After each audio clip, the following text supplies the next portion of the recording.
You're listening to the Veterinary Innovation Podcast.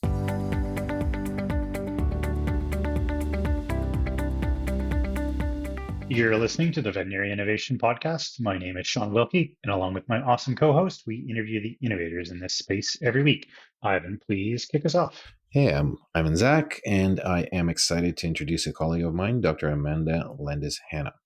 She is the Chief Veterinary Officer at One Health Group, makers of Voice, and former Vice President for Veterinarians at Heel House Call Veterinarian.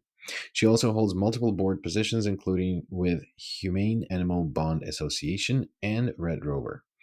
Dr. Landis-Hanna is an expert in technology, innovation, veterinary and consumer engagement, and nonprofit management.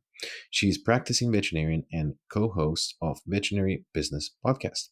She frequently lectures on topics such as animal welfare, accessible veterinary care, and mental health in the industry. Amanda, welcome to the show. Thank you for finding the time. Thank you so much for having me, gentlemen. I'm going to ask a question about voice. It's kind of voice. Was it a trackable gadget? I think I dropped out of the conference scene. So is voice still has a voice and is it still around? And what's the trajectory of that? I like the thinking. Sorry, Amanda, I just got to cut you off. Ivan, I love thinking of you as a dropout. This is awesome. Anyways, Amanda, go ahead. So it's a really interesting question. Voice in its original format was out and in the market from essentially 2013 to early 2017.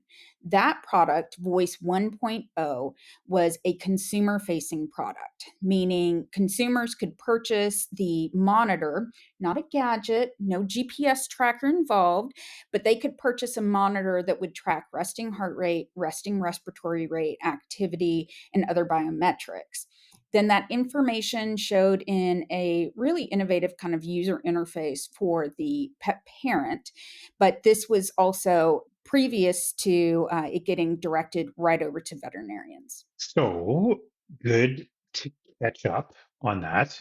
I guess I have a two-parter, which is where are you guys at now, and how did you get involved? So I've been involved since the very beginning. So again, 2013, when things went back to research with Voice 1.0 in 2017, I actually joined PetSmart Charities and did some work with them, as well as Heel House Call Veterinarian, as you guys mentioned. I came back pretty much full time earlier this year as the chief veterinary officer. And what Voice 4.0 now is able to do is get heart rate, respiratory rate, blood pressure, as well as activity metrics, heart rate variability, and to track vertical and horizontal motion. That's incredible. So maybe a quick question. Voice 2.0 and 3.0, where did they go? They went to research. So 2.0 came out probably around 2017. And around that time, we went ahead and decided that it was better to take it to research to do some refinement and really look at what the research capabilities of the product are. So when voice came out, I was very excited. There was like a wave of these, wearables, whistle, then, sold for incredible amount of money to Mars. Then voice came out. Then there was a couple more. And then the market kind of died out and lost interest on it. I had some inquiries. People reached out from different research and consulting agencies asking for opinion on this, but it kind of died out. And I was a little disappointed because there is a significant application. I remember talking to the voice team at the booth, and I actually was talking about why don't you go through the veterinary channel, because we would push it on the owners. We would say, hey, you need this, and maybe like a rental model. And just like, there's a lot of applications where I'll be interested, but now with the extended portfolio of parameters that you can collect, what does the future look like? When are we going to see 4.0, or is it which point is O coming out to the market, and what is the big vision? That's excellent. So I actually remember chatting with you at the voice booth with 1.0. I was the talking head that was explaining the information, and we took yours as well as many other individuals' feedback, and that was part of what drove us back to research, was going ahead and deciding we needed to create an opportunity for veterinarians. So the clinical pathway that we're working with now is directly aimed at veterinarians. Veterinarians can choose to lease the product, sell the product to pet parents, especially if they have a chronic issue. But this can be used at anywhere from check in, pre op, mid op, post op. It can be used in pediatrics, it can be used in seniors because of the enhanced portfolio we have. To your question about when you're going to see it, you're going to see it in early 2025 with 4.0, and we'll have alpha units at VMX in January, and we'll have beta units out as well as pre-orders out at WVC in March. Our final delivery of the product will be available at AVMA in Washington, D.C. in July. That's amazing. So it's really fascinating because we've had other such companies on the show before. I think of Maven, I think of Whistle. We know these people in the industry. And one of the things that seem to happen for this wearable technology is, a stall with the consumer market. And there's many other wearables like for cats, and we've seen a bunch of them. But why do you think your guys' go around this time with 4.0 and the launch coming up? Why is it going to be different? And what sets you guys apart from the competitors that are doing similar things in this space? And where's it all going? What does this look like? Let's drive 5 years out. What's the vision? It's a very bright vision. We are bringing technology to the market that has not previously been available to veterinarians, meaning I can now get heart rate, respiratory rate, heart rate variability, and blood pressure without having to touch the animal. I do not need my monitor to be on a patient's collar or on a harness, although it certainly can be. And we do have attachments for collars and for harnesses for pet parents or for veterinarians who want to have that. Anyone who purchases the product will get a wand where the nucleus itself, the voice, snaps into that wand. And a veterinarian, a veterinary technician, a veterinary assistant can hold the wand up to a couple inches away from the body of the patient and still get accurate heart rate, respiratory rate, heart rate variability, and blood pressure. Those metrics can be collected in a few minutes. And for veterinarians such as myself who find collecting blood pressure incredibly valuable but incredibly tedious, we are now going to make something available to you that is going to enhance the ability to diagnose problems in a quick and efficient way. And it's also going to help save time and money when it comes to things like our technician time and our assistant time. That's some Harry Potter stuff right there with a wand. Yeah. Yeah, yeah. I love my Harry Potter wand. So, very interesting. I'm curious for entrepreneurs out there to talk a little bit about business and whatever is possible and not a top secret. Launching a product and starting in 2013 and going out to the market for the second time in 2025 is a pretty long lead time for investors. And what does that journey look like? Because I know how difficult it is if you're not into market and not into revenue and profits for the investors within, the possible time. And with the hardware, it's so much harder because there's a huge component that's added onto it. So how did that rocky road look like? And what does it look like now when you're excited to launch this and relaunch this product? And was there enough support from investors? It's interesting because what it looks like now from an investor perspective and what it used to look like with 1.0 is dramatically different. We had initial seed funding from one of our board members with our initial product, and he really wanted to see a product that would be available for hunting dogs due to his personal passions. And that's really what we aimed at. We aimed a client primarily with hunting dogs, and we aimed at a consumer product. Again, after we went back and we did research and we took this product out, and we've got tens of thousands of individual data points now on a variety of different species.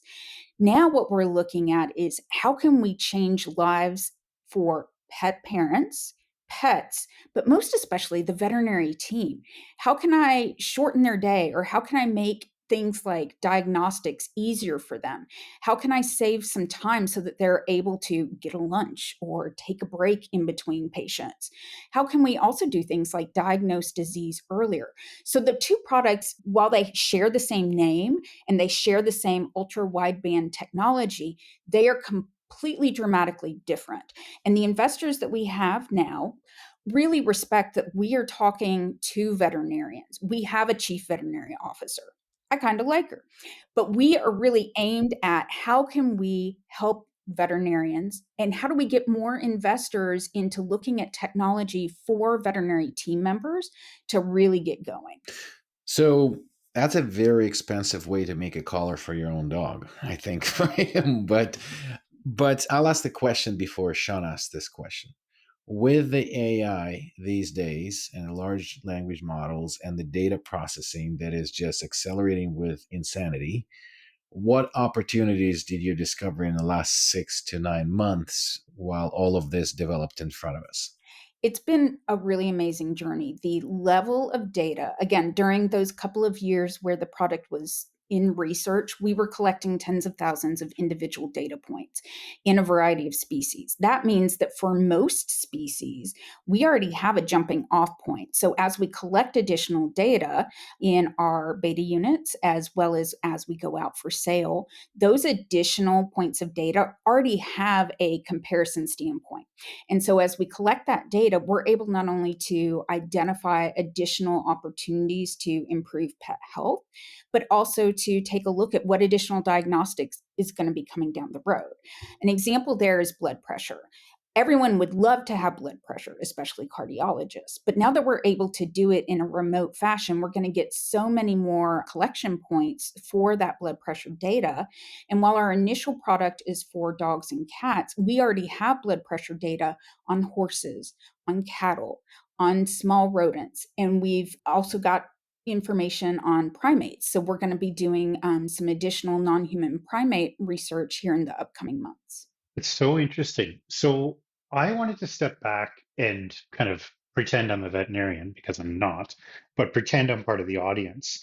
And I think we've talked a lot about the product and this new vision of a wand that you can hold up to collect these data points is really interesting. But I would like to circle back and talk about the actual use case or use cases.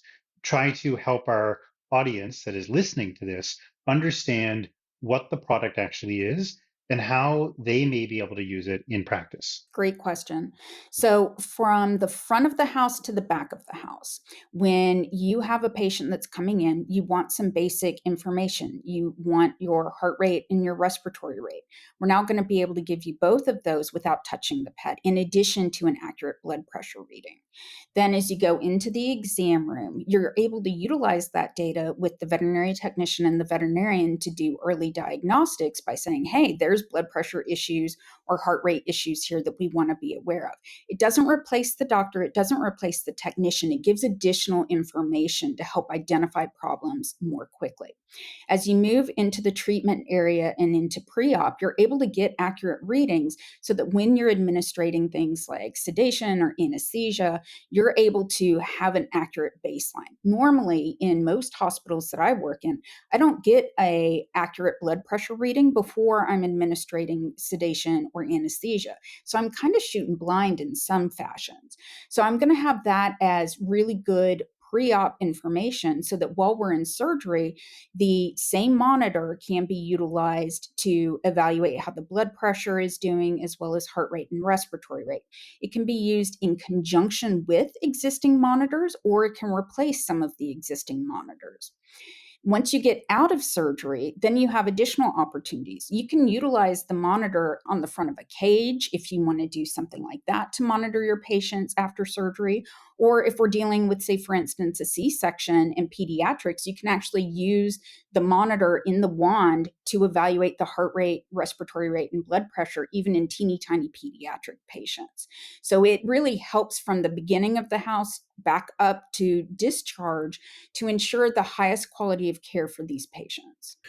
So, Can I just add, what does it look like? Like, is it like, so you have this wand, but Oh, sure. yeah, that's what I was going to. Like, I hear the wand, I'm like, too magic to my imagination. with Harry Potter, like, yeah, it's like Yep, yep, yep. we're slow here, so help us. Great question.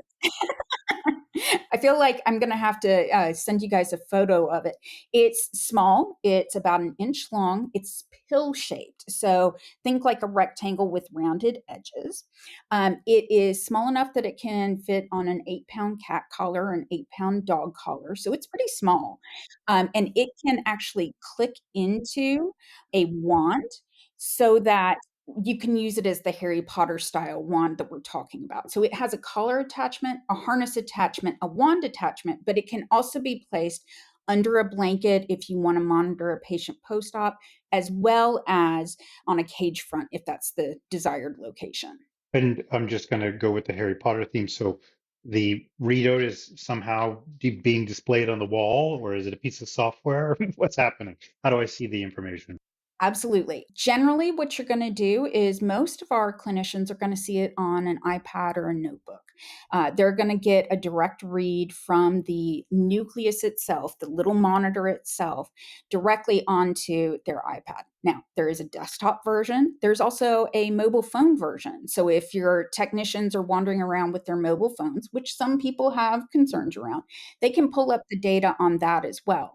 If you send it home with a pet parent, say you have a patient that has seizures or cardiology issues, that pet parent can pull up their user interface, which is slightly dialed down from what the veterinary user interface looks like, but they can also pull it up on the phone, on the notepad, or on the desktop. My smart flow brain can't sit still thinking about the integrations that you can do with the PIMS, with the treatment sheets, the digital treatment sheets, and I think that's the conversation and the go-to-market strategy where you can essentially, go with those products alongside. So I'm sure that those things are all in mind as well. Working on those endpoints would be important for open APIs. Question as a veterinarian, immediately I'm thinking, okay, blood pressure, magic. It's so difficult to collect. What is the technology behind, and how do we know that it works? It works not unlike an ultrasound wave, where we're sending out a signal. We're actually utilizing a cone beam to go out into the body, and we can read accurate measurements through fur, skin, muscle, bone, blood vessels. So we're actually pinging into the body in a very accurate way, but also incredibly safe. Anyone who uses 5G on their phone or on their electronics, ultra wideband is part of that 5G radar. So anything that you were doing with 5G, ultra wideband's included with that. It's incredibly safe and it's incredibly accurate. And we have evaluated it again in tons of cases. And obviously, every single data point that we get coming back in, we're going to add that to our machine learning and add that to our AI.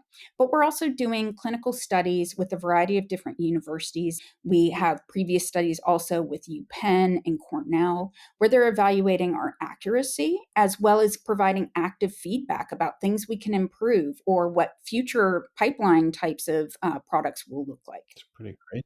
So cool. Rapid question. Is it like Bluetooth technology? Is it Wi-Fi technology? How is it connecting to these devices? Bluetooth mesh is what we're utilizing. Wi Fi is a huge battery drain. So, by using Bluetooth mesh in an average patient getting an average number of readings per day, the battery life is about 14 days.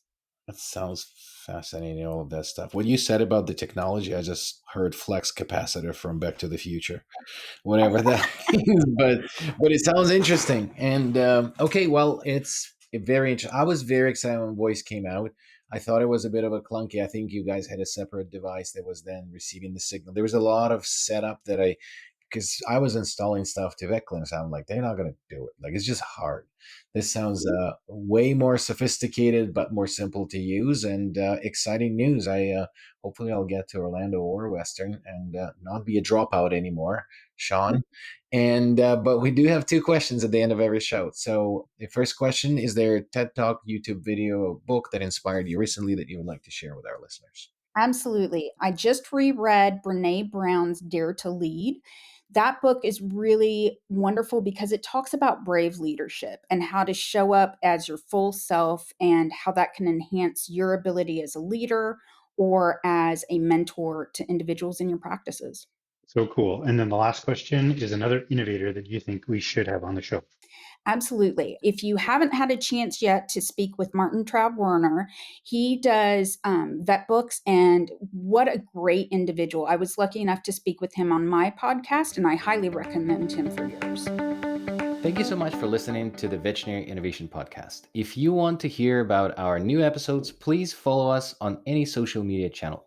Also, you can check out our website at veterinaryinnovationpodcast.com. See you next week.